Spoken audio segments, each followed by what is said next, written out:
So hi, I have been invited here just to talk about one of my experiences I've had being a Muslim woman, especially in, I don't know how to make that so much. Thank you. Living in Newcastle, but there have been more than one. And it was so surprising when I walked in here today and I was speaking to some of the girls, and I was speaking to some of the sisters, and I was like, okay, well, I'm sitting over there, so who's sitting with me? And they said, oh, this other sister sitting with you. But they all had an experience, and they all had something to share. And they were like, oh, well, this has happened to me, and this has happened to me. And one of the reasons why I thought that was really sad is because when it happened to me, what happened was when I was finishing, I was actually at Northumbria University. I'd finished my lectures, and I'd finished my seminars, doing a bit of revision, going home, on the metro.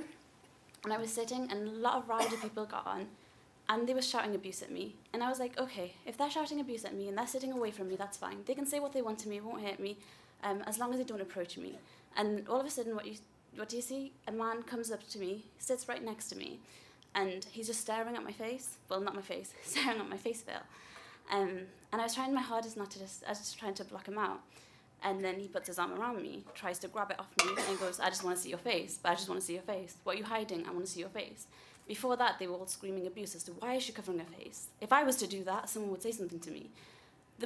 I just froze. I didn't do anything. I always thought, if that was to happen to me, I would fight. If that was to happen to me, I'd try and shake them off. But you don't. You just don't know how you would react. Nobody on that metro defended me. I got off, and I was like, okay, nothing happened to me. I'm fine. I'll go home. Went home.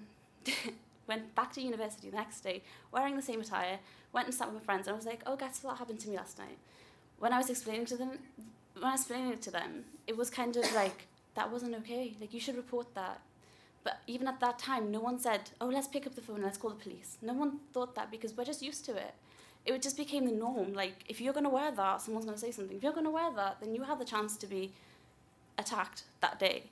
When we open our wardrobe and we pick out something to wear, it's not, okay, this looks pretty. It is, okay, I might get attacked if I wear this today. And it gets worse and worse with every kind of one of the, like, anything like the Paris attacks or anything like that. Every time something like that happens, we fear. We are fearing not only of those people who are attacking our religion, we fear of those people who will attack us personally, thinking we're responsible for that. And just listening to the Northumbria University just made me nostalgic as well, because every year in Northumbria University, we used to do something called Charity Week. I remember one of the years, I decided that I was going to go out in town. We had permits to raise money for orphans. And whilst I was raising money, the amount of hate and abuse I got because I was wearing this face veil, it was like, we're not going to give money to her. Somebody actually literally came to me and was just like, I'll pay you to take that off, though. Like, I'll pay you to take that off. The amount of people that came and was like, I want to see your permit. I would show them my permit, but I would question why they were asking me and not the person next to me who wasn't wearing a face veil, wasn't wearing a headscarf. It just became so obvious why they were asking me. Like, I don't understand. I was doing a good thing. I felt like I was helping children and orphans, but it's kind of the hate that we receive on a daily basis, and it's just become the norm for us. And although when we see all these attacks and all these things happening, we don't see it on a personal basis. This is my personal story, and this is my personal struggle. This is something that I personally went through, and only I would know how it affected me.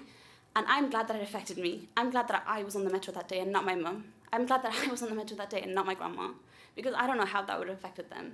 I don't know if they would have been able to walk off the house again. But yeah, I just wanted to share that with you guys today.